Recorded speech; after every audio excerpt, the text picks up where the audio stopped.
Welcome back to the Relationship Mentors podcast. We are on episode 18, which is crazy. It's going so fast, which is amazing. And today's episode, we are going over the 11 signs you can tell that your relationship will not last. So before we get into the 11 signs, Charlie, do you want to give us a little recap or an update with how your week has gone? Yeah, I had a great week actually. A lot more social interaction this week. I feel like something we've been working on, and if someone's been listening to this podcast over and over, when we catch up on the week, I feel like a challenge that's come up quite often is isolating ourselves with business and just hanging out with each other, staying at home, because we live together, we work from home, so it's so easy to not have social interactions with other people. So I feel like that area of my life was slacking a bit, but the last couple of weeks, and especially this week, had so many great meetups, like meeting a great bunch of guys, getting around the people that I want to get around for my future, which has been huge. Like I'd say like a couple months ago, I was really struggling, just ended a couple of friendships, which actually felt like breakups. Yeah. And just to like add on there, I think it's just different phases that we go through in life. And we've spoken a lot about this on the podcast, that we had just gotten out of a phase of really hermit mode, fully focusing on business. And now, like, I feel like everyone that's listened to this podcast has like been with us as we've evolved into like having more friendship catch-ups. And I feel like this week we really had a lot of friendship catch-ups. And then busy. And then you said like your friendship breakup that's happened a couple months ago. It was actually almost like 8 months ago. So really? Yeah. Holy shit. It's really gone really That's a long time. I know. But yeah, friendship breakups can feel like actual breakups, especially when you've been friends with someone for a long time. And moving away from that, you can feel the grief, you can feel the loss, and just knowing if you let go of the old, it makes room for the new. So whenever you feel scared of letting go of something, just know you could be blocking the next thing that's coming in for you. So don't be scared of that and really step into it. So yeah, I had a really great week. The highlight definitely was more social interactions rather than being in hermit mode. What about you, Mia Cherry? Well, now that you've said that, I'm like, well, obviously. Is that yours as well? Well, my original one was my highlight of the week were like all the different foods that we've had this week. Like, I feel like I'm really just like every single meal I have something different. Or like go out and grab something, and it's just like the food that I'm having right now is just like so flavorsome, which I love. Because we went on like a grill date yesterday. Was that yesterday? And then like we had fish and chips last night. I had fish and chips. Yeah, went out for breakfast. Yeah, we had fish and chips last night. Fuck, that was so nice. Yeah, it was so yum. I had fish and chips in so long. Yeah, and just like having those deep fried chips. We always make chips at home from scratch, but we just bake them in the oven, which is a lot healthier. But having the deep fried in like canola oil, not healthy for you, but it was so yum. And then also it's like we had homemade pizzas with one of our friends, with one of our catch-ups. We went over to their house and they were just so good at hosting, which I love. Like I love going to places in like people's houses, and they're just such a great host. I aspire to be like that when friends come over. Yeah. But yeah, we just made homemade pizzas from scratch, and I'm gluten-free, dairy-free, and they just catered so much for that, which was like above and beyond. Like I definitely didn't need to do that. Like I could have bought my own stuff. I just thought it was so lovely. Yeah. So it's definitely a combination of like the food and all the catch-ups and like the dates that we've been on this week. It's going well. Yeah, it's all the socializing with the food that we eat while we socialize. It's been so good. Yeah. Cool. Let's get into the episode. We're talking into 11 early signs that your relationship won't last. I posted this on Instagram and wrote a caption, and it got something like 16 million views. So it's like, wow, people want to learn about this. So let's make a podcast episode on it. And it isn't like it won't last for sure. It definitely won't last, because there's a lot of people out there that are in shitty relationships and they remain in that shitty relationship. So these signs could be showing up for you, but it doesn't mean your relationship won't last. It just means that it won't be as great of a relationship as it could be, right? Yeah, and I think it's more so a indicator that something needs to change within the relationship. It's like if these are happening, I feel like when we talk to a lot of couples or like even individuals who are in a relationship, the thing that their justification for a few things that we would recommend improving within their relationship, they say, oh, but like we know relationships are hard. Like I know we're meant to be putting in the work to like really make it through. But sometimes there's just things that you're covering up with that like excuse rather than improving the relationship. And I feel like all these 11 signs are things just to be like, okay, keep that in mind, that that's something that you should actually alter and not just put a blanket over it and say, oh, relationships are hard. Yeah, because so many people are sleepwalking through their relationship, and it's like the fish doesn't notice the water it swims in. Some people are so unaware of their environment, they're so used to it that it becomes invisible. So if you're in a relationship and it's not a great relationship, but it's what you're used to, it's like, how will you know? So these signs are really signs that there's so much more room to grow within your relationship. Yeah, I love that. So let's get into it. So number 1, every argument feels like it could end in a breakup. I feel like this is just an indicator that potentially the arguments that you've had prior to that, or the conversations that you've had prior to that, haven't been resolved properly. That is like the moment something else happens that's like a slight inconvenience or a slight annoyance, you feel like you're right back at the beginning of where you left off that other argument. If it wasn't healed or settled, you probably left that argument still really angry at each other, and then the moment something annoys you again, you're right back. Instead of like, you go from 0 to 100 really quick instead of just evolving the conversation. And building the bricks, yeah. Exactly. Yeah, I had a coaching client who, I was coaching this couple and they broke up 15 times in 15 months, I think they said. And I was like, damn, that's like a record. And it's like, what was happening? Like, every time we argued, that means the relationship's broken. That means we're not supposed to be together. That means X, Y, Z. So they get good, they break up, and then they have makeup sex and they're all passionate again, and then they break up again because they argue. And it's like, if your relationship is that fragile, you'll never build anything great. Like anything great you're trying to build in life, if you're trying to build a business, if you're trying to raise kids, if you're trying to build a relationship, then it's going to have times of turbulence. It's going to have different seasons. It's going to have challenges along the way. It's going to have growing pains. And if you can't stay together through those growing pains, if you give up at the first hurdle and say, nope, that means the relationship's not for us, then you're never going to build anything great. So it's a very insecure relationship if you give up as soon as there's an argument and you think, this means we're not meant to be together, right? Because we still argue, don't we? 100%. I'm trying to perceptual position them of like having an argument that means we're going to break up. Because I just feel like I'm just so far away from that mindset that I was like, wow, people still believe that. Yeah, it's unreal, right? It's like, you got to be able to work through that. And there's so many different argument styles, isn't there? There's fighting styles, and it's like, there's bigments. Yeah, exactly. Like, we don't have arguments per se, we have disagreements, and then we'll like wind each other up for a bit, and then we'll work through it. I feel like I'm very vocal of like, this moment something inconvenient happens, like, oh, you're so annoying. And then I feel like your personality, I feel like we're very playful with it, with the anger, like the annoyance, we're very playful within it, and we just end up laughing it off. And because we've got such a strong relationship, we know we can have banter. We know we can talk about difficult things. Yeah. We know we can talk about those topics. We never avoid a thing. It's like, you bring up an issue. As soon as something's an issue for you, you bring it up. You let me know. I'm like, that's a great trait. And sometimes you'll be like, fucking hell, she's bringing things up again. It's like, that's what I asked for. Yeah, and it's definitely something that we have built over time. Like we spoke about in our last podcast of like building trust. It's like, I just know that I can bring up anything with you and it's not going to scare you away. I can bring up any little inconvenience that I do not like, and I know that it's not going to scare you away. Where I know when some people are just in a fresh relationship, or they've been together for 6 months and they're worried to bring something up in case they seem like, or it leads to a breakup conversation. Yeah, if it leads to a breakup conversation, just knowing that you can bring it up in a comfortable, like quiet environment, and knowing that you're saying it in a nice way. Because if you don't bring those things up when you have an argument, it'll blow up into a big argument, rather than bringing them up consistently, dealing with them so this shit doesn't build up over time, right? Very true.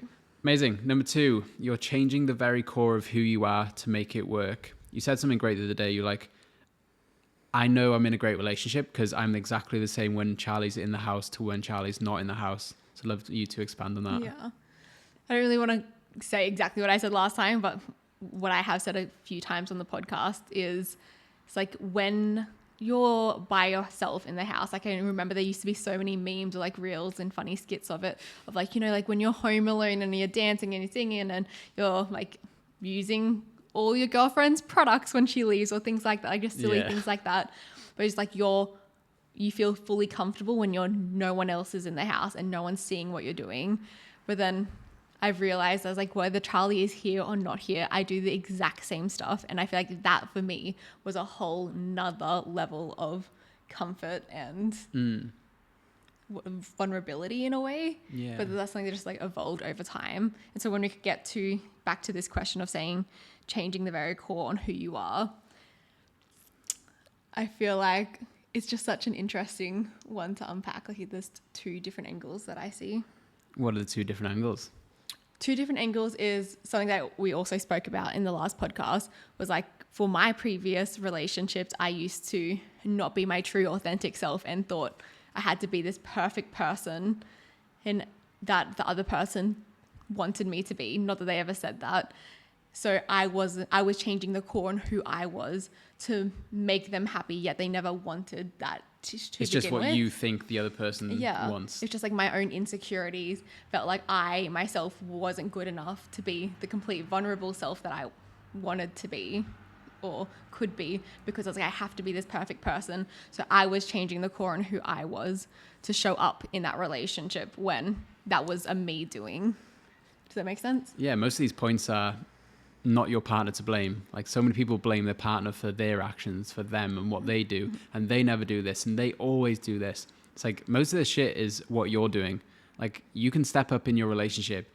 If you don't feel like you can be your true self, a lot of that sometimes is your own shit. Like you don't believe you can be your true self when really your partner's there. Your partner's willing to love you and accept you for who you are, but you're just scared to be who you are. Exactly. And that's the whole thing of us like in those moments, I just needed to learn to accept myself more. I needed to do a lot more self-development and a lot more self-acceptance, because I had done so much self-development within the business world. And we've spoken about this yesterday. Some people keep saying that they've done all this self-development, but they've done all this self-development in the business world rather than on themselves and actual self-development.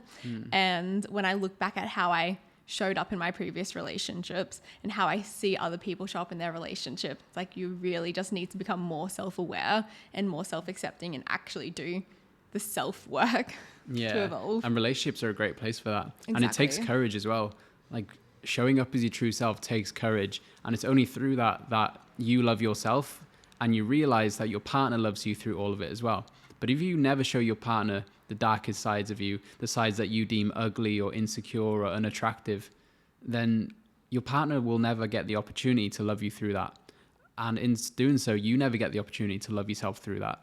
So it's like when you are courageous, when you can bring these things up, then it gives both of you such a better chance to deepen your relationship.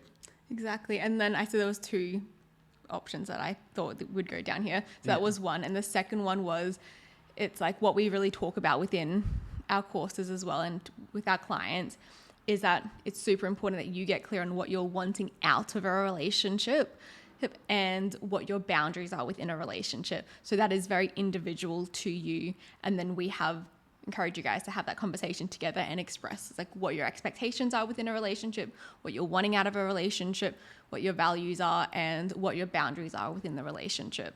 And sometimes someone's boundary or what they expect out of a relationship goes against the other person's boundaries and against who they are in their core. And then I see it's like, if you feel like you're having to change who you are in your core to make that other person happy because that's their expectation, because there's a certain expectation within their relationship that they want you to meet, it's like, then in that case, that's not a healthy relationship.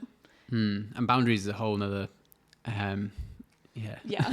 it's a whole nother topic that we can touch on another episode. But yeah, some boundaries are non-negotiables, some boundaries are negotiables. So it's about self-awareness. That's the main piece that you always say, right? You must be self-aware of what you actually want, how you're showing up in the relationship, what side are you playing in the relationship issues right now, so that you can actually make those changes, because it's so much easier to change yourself than change someone else.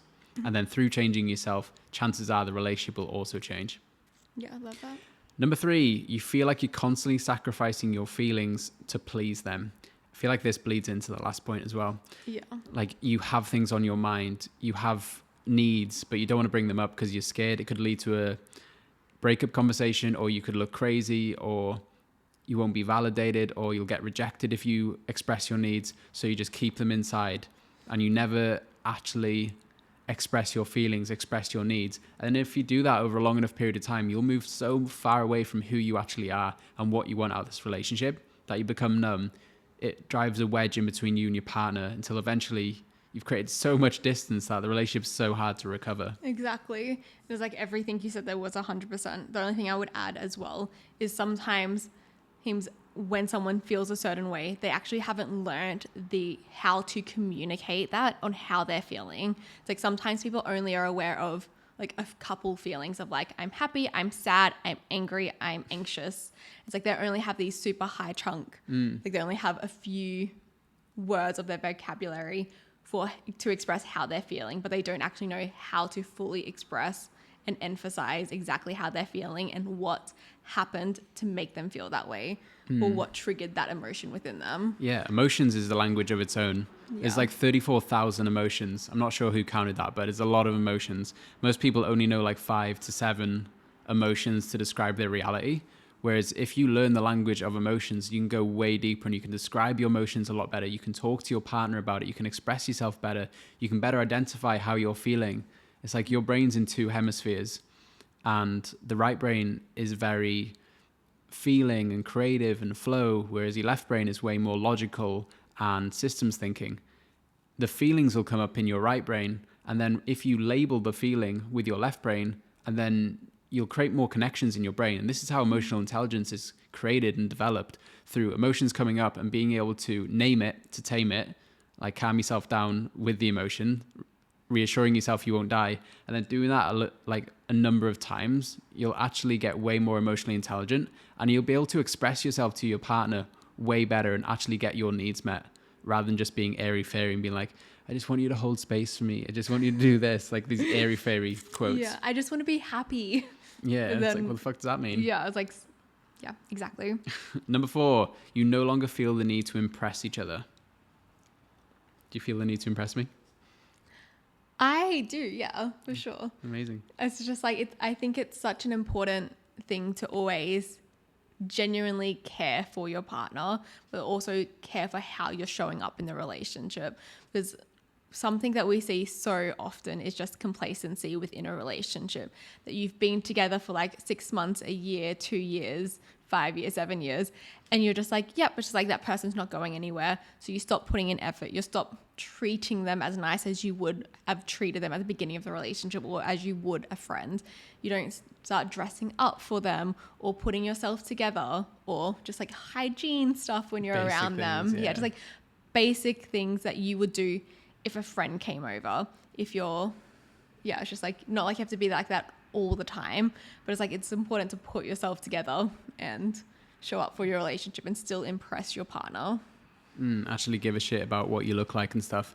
And it's so easy to put the effort in at the start when you're still trying to win your partner. You're trying to win this relationship. But as soon as you've got it, it's like, it's not as exciting almost for a lot of people. So they stop putting in the effort, and no wonder their relationship deteriorates. Like when people come to us and they want coaching, they want to help improve their relationship, it's never within the first 6 months, because the effort is really high in the first 6 months.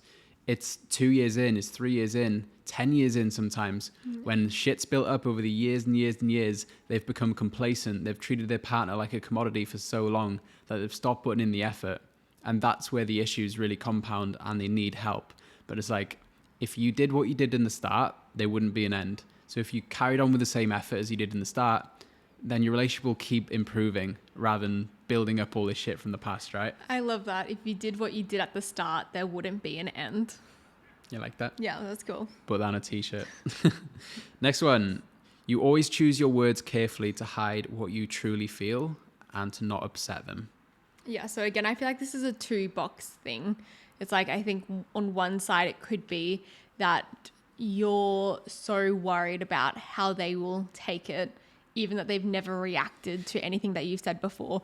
And it's your own insecurity and your own lack of confidence or low sense of confidence that you don't want to bring up and share how you feel, because other experiences that you've had, like your childhood, could impact the way that you show up in your relationship now. And then the other box is that you don't want to hurt your partner's feelings, so you tiptoe around it. But in reality, you're hurting the relationship, you're hurting yourself, and you're hurting your partner for not bringing it up, because by the time you do bring it up, it's just going to be worsen. Yeah, and there is a bit of truth to this. Like, you should choose your words kind of carefully. Like, you don't want to treat your partner like shit. You don't want to be critical. You don't want to be questioning. You don't want to be controlling. But you don't want to completely change who you are and how you talk based on not wanting to upset them or not wanting to feel rejected yourself and being scared yourself. So, like, when you communicate to your partner, if your partner's getting defensive, if your partner's shutting down, then you have responsibility in that. You have responsibility for how you're communicating to your partner. You could fully understand your needs, but if you don't know how to communicate properly, then it's going to create a very disconnected relationship where you don't get your needs met. So it's like, you do kind of need to choose your words, but if you're tiptoeing around every word out of fear, then that's not very healthy, is it? Yeah, it's like, if you're not saying what you're needing to say, then that's an issue. Like, I've witnessed so many conversations, not even about like feelings in general, just sometimes it's like, if someone wants a small favor from someone, as like, I can hear them on the phone or within the conversation of like, I know that person is wanting this exact favor, but then they get on the phone or they start talking to the other person and they go in a completely opposite direction and they talk nothing about what the favor actually is. They talk around the subject, beat around the bush. But it's nowhere even close to what the topic of the conversation was. And then the conversation stops. I'm like, why didn't you just like nothing? Like, you could have asked, like, the favor could have been like, could you go to the shops? But then they're talking about this other person's house. And I was like, how did you expect the conversation to go there? It's like, that's the way I took this, of like, if you're choosing your words so carefully that you're not actually saying what you mean to say, like that's an issue. But if you're saying what you're meaning to say with a nice, like, if you're not like swearing at them and saying this is your fault, and like, if you're saying it polite, like in the way that you want to communicate it, I think that's important. Directly communicating your needs. Yeah, like the nice guy, you hear that term a lot. He's a nice guy. The main trait of the nice guy is indirectly communicating his needs.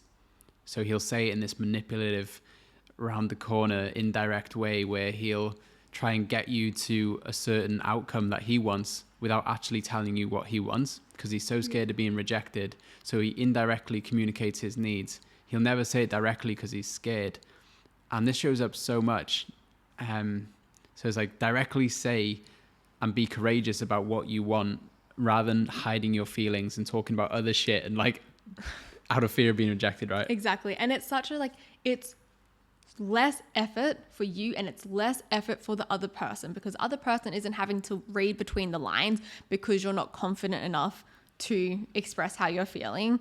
And it would be easier on you because you get to be more direct. It's just maybe uncomfortable at the beginning as you start to grow your own confidence and that own self-importance, I guess. Yeah, it is self-importance. It's self-worth. Like, I am worthy of getting my needs met. Exactly. If you're listening to this now, like, you need to put a stake in the ground, like, and make a decision. I am actually worthy of getting my needs met in a relationship. So when people are in a relationship where they're so used to not getting their needs met, their partner treats them like shit, their partner hardly puts effort in, their partner never initiates sex, never does anything nice for them, you are the last thing on their priority list. It's like, fuck being in a relationship like that. Like, you need to make a decision right now that I am worthy of getting my needs met within a relationship. And then that's the first step, and you build from there. But it all comes down to that self-worth, like, I am actually worthy. And then having the confidence to actually stand up for yourself and ask for what you want in a way that's not critical. Yeah. Number 6, you overthink what you say around them. There's a lot of the same theme, isn't it? Yeah, I feel like we've really covered that one. Amazing. Number 7, you don't talk about the future together. We talk about the future a lot, hey? Yeah, it's like, even you can go all the way back to like the first couple of dates, right? It's like, you don't really have to be talking about getting married and having kids together, but you're at least wanting to talk about like what you're wanting to do on the next date together. Of like, when you're having that banter, it's like, oh, like, I love going ice skating. And then just like, okay, like, let's do that for our next date. It's like, even that, talking about the future, because you're pacing you two both in the future together. It's like, okay, in 3 days or in a week, we're doing this together. Yeah, and it adds so much more security for both of them. Exactly. It's like, if you like the person, talk into the future together, talk into what you want to do, talk into future dates, talk shit to them about like, I'm better than you at this. No, I'm better than you at this. All right, you're on. Let's do this shit. Like, do that stuff. It puts anchor points into the future, and it creates so much more safety in the relationship and in the dating phase, because insecurities in a relationship comes from not feeling safe within the future of that relationship. If you didn't feel safe in a relationship, then of course you're going to be insecure about it. You're not going to be all in. You're not going to want to commit to that relationship. You're not going to want to move in. You're not going to want to get married. You're not going to want to have kids because you don't know that relationship is secure. But when you two are talking into the future and talking into future plans, and you hear that from your partner and your partner hears that from you, like, okay, there is certainty here. I can lean here. I can put my commitments here. I can build more of this. But when you don't, when you just talk into the moment all the time, then it's like there's not a lot of safety in that relationship. Yeah, and even like in a long-term relationship, like even if you both are already married and you both already do have the kids, because that's within a relationship a very big thing that a lot of people talk about. It's like, when are we getting married, planning the wedding, and then having a baby. It's like those are two really big things. And I do know a lot of people that follow us on Instagram are in like 7+ year relationships. Like they have been in a relationship for a long time. And so within that mind, like with that in mind, it's like you probably are married, you probably do have kids, but then it's still so super important to be talking about the future together. Like, what are your plans for like the next family holiday? When are you guys going here? It's like start planning things together, so it still adds that excitement back into the relationship, that you're both looking forward to something happening as well. That's great. And even future dates. Yeah. It's like something you should talk into is like, what have we got planned this week that's exciting? What date nights are we going on? When are we spending time together? When are we being intimate together? Like, talk into your week ahead and be like, okay, these are in place. This is what we're doing. We have something to look forward to.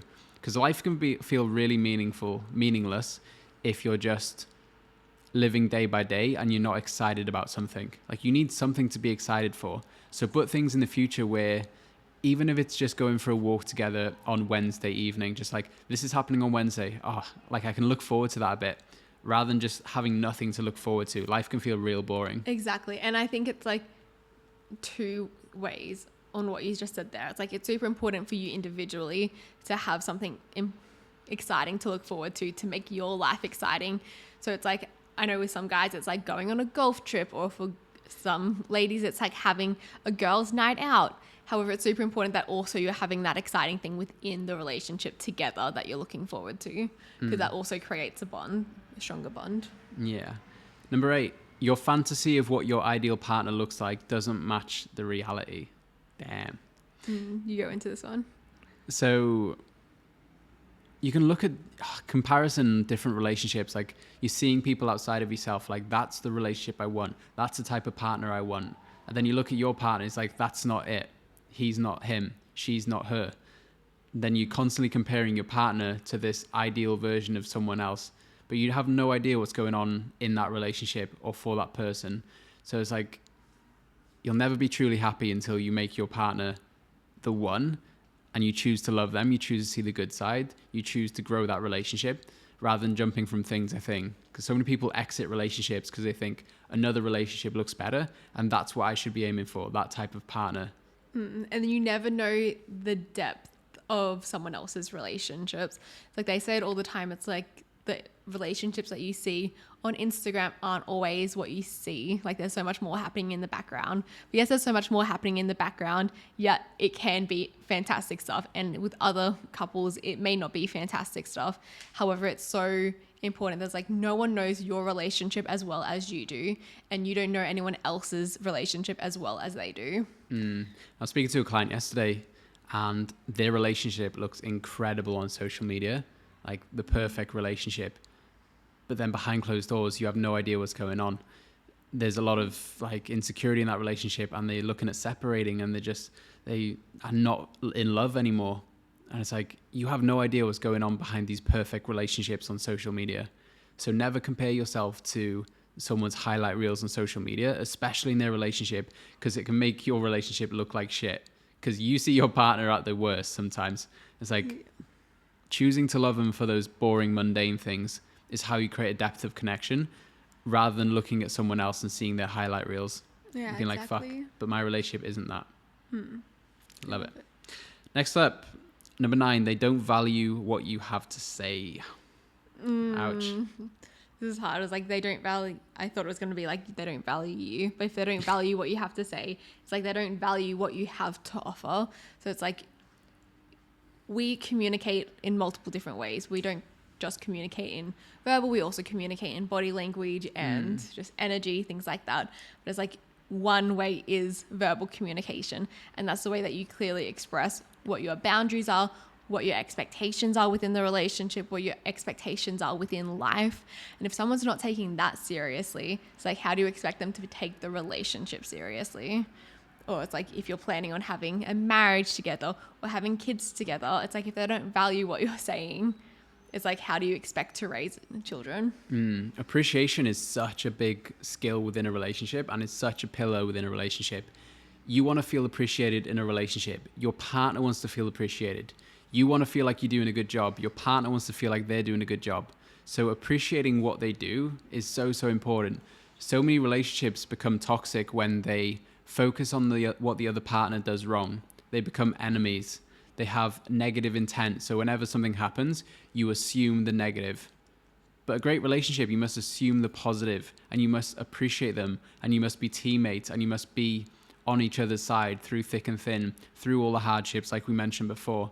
So it's like valuing what your partner says and growing in appreciation within the relationship is really how you make it last. And when you don't have that, it creates a very insecure relationship. Yeah, that's good. Number 10, your gut tells you something's not right. Have you been in previous relationships where your gut's like, get the hell out of here? 100%. It's like I was just saying about communication. It's like, there's so many different ways of communication, and energy is also another one. It's like, you have, every single person has an intuition.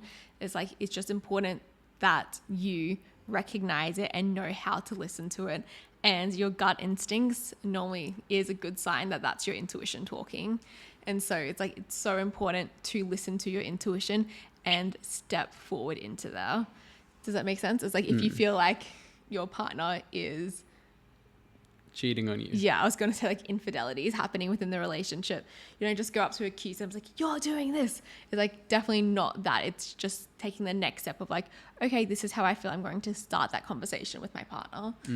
It's just like taking that next step. It's not jumping to the conclusions because of this gut feeling. The gut feeling's telling you, yes, this is something that you should look more into. And think about it. Humans have been around for millions of years. And the English language has only been around, I think it's like 2,000 years. So we didn't communicate through the language that we now use for so long, like millions of years. We relied on not language. So like body movements and energy and hormones and frequencies and shit like that. Yeah. So it's like humans pick that up real quick. And if your gut's telling you something's off, but they tell you something else, it's like, listen to your gut, like trust yourself. Sometimes the truth is screaming in your face, but you just don't want to face it. A lot of people in relationships is like, I have this massive feeling that my partner's cheating on me, but I just don't want to face it because I hate the fact of like, this could lead to a breakup. This would be extremely inconvenient. I could be alone. But it's like, if you ignore your gut for long enough, then you're going to create illness in your body. You're going to not trust yourself. Your confidence will be knocked. 100%. Yeah, if you step away, like, you'll only create a great life if you step into courage and you step into fear. Like, whatever's scary, just step into that. Yeah. I listened to someone talking about it the other day, but it's like, you having to fake courage is courage. It's like, if you have to fake being brave, that is courage. And I just loved that because it's like, that's so true. It's like, if you are scared and you're faking courage, that is courage. Even speaking on stages or speaking on big podcasts is like, I'm scared and I'm doing it anyway. It's like, that's courage rather than I feel scared. That means I'm not courageous. Yeah. It's like, fuck no, I'm going to step into it anyway because I know that's where growth is. And number 11, they feel like the enemy you need to protect yourself from. This is such a huge one. Like, enemies and teammates is the biggest thing within a relationship. Like we just mentioned, you must be teammates. You must assume the good. You must want your partner to win. You must work together through issues. It can't be you versus them. It can't be, I'm going to fix you, I'm going to accuse you, and then the partner's doing the same thing to you. It's like, no, we're working together to fix a relationship, to grow something great. Like, you're growing a baby together, this amazing thing. Exactly. It does make me quite sad hearing this one because I do know this is relevant in people's relationships, and this is normally a sign that so much has happened within the relationship, and so much has built up on top of each other. It's not just one thing that's happened, it's several multiple things that kept happening that now you feel like enemies and that you have to protect yourself from your partner. And it does sort of like loop back around to like the first one of feeling like every conversation or every argument feels like a fight, because like you both are seeing it that you're both on separate lands. Books. Separate lands, trying to fight for you, like winning the other person over, or showing like I'm going to kill you so then my island survives or whatever, you know? Legit. Like, and I just think it's quite sad, because I know there's a lot of people, and I read a lot of things online with people's relationships, that they do feel like this. And it's just to show that there's a massive lack of trust and respect and appreciation for your partner. That's potentially most likely from both ways. It's like you not trusting, respecting, valuing your partner, and your partner not trusting, valuing, or respecting you enough. And your brain's main instinct is safety and survival. So it's so hyper aware of any threat within your environment. Like humans grew up, like we evolved on the Sahara Desert, looking out for tigers, looking out for massive like animals in the desert. Lions, tigers and bears. And our brain is still very ancient. We have our amygdala, which sits at the bottom of our brain, and that's like our lizard brain. That's always on the lookout for any signs of danger. And what used to be danger of getting chased by bears and shit back in the day is stress, is your partner being critical. And when that happens, you still feel under attack. You still feel this overwhelming amount of stress in your body. You feel this injustice. You need to defend yourself. So that's where these defensive reactions come from, where your partner says something, you know they're not wrong. You know they're not right, like you're the right one. So you need to defend yourself. You need to stand up for yourself. Then it becomes like you versus them. Whereas like, what's the deeper need for your partner that caused them to bring that up? Because the problem is really the problem, right? It's like what comes out of your partner's mouth is really what the actual need is. There's always a deeper need to that. So stop being so critical and judgmental about everything that comes out your partner's mouth. Yeah, there's just so many layers. If this is how you're feeling within your relationship, there's so many layers to unpack and heal, and probably a lot of techniques and things that you guys are needing to learn within your relationship to truly improve it. And it does make me really sad, this one, because it's like everything that Charlie and I are creating with the relationship mentors is teaching all of our clients and all of the couples to be a team, and for your relationship to be the safe place within the world out here. It's like you can be so interdependent within your relationship. Your relationship is so secure and so loving and so fulfilling that it encourages you to get outside of your own box and try new things, like within your career, within life, and truly maximize your life experience and the quality of your life simply by having a great quality relationship. I mentioned this in a previous podcast. I used to always believe that I can either choose personal growth and being the best version of myself, or I can be in a relationship. I can't have both. Yeah. And it wasn't until meeting you, it was like the last 2 years, I feel the most successful I've ever felt and achieved the most. So it just broke my belief completely that you can be the best version of you within a relationship. Your relationship gets to be the big launch pad for every single other area of your life. Like I feel so confident in every other area of my life. Like I get to go out there and smash business and finances and go to the gym and have the best social circle around me and focus on my family. It's like I get to do all those things because I have a secure relationship.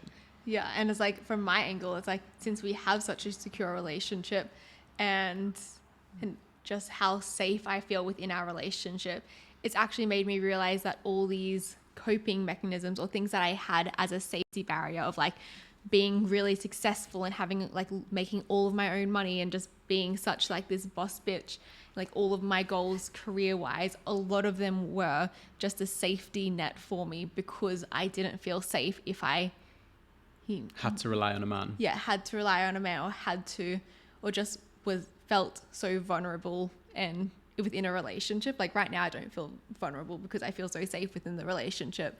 But it's like myself 4 or 5 years ago would have never thought like if I explained my life now, she would have never thought that was okay because it wasn't safe enough. Because it's like, you have to be like climbing this corporate ladder. And what now the fuck I couldn't are you doing? think Get of out of there. Yeah, like I couldn't think of anything of like more that I'd want. And it's no wonder, like, the relationship you have, say, with if you're a girl, the relationship you have with your dad growing up, or if you're a boy, the relationship you have with your mum growing up, is like, how secure was that relationship?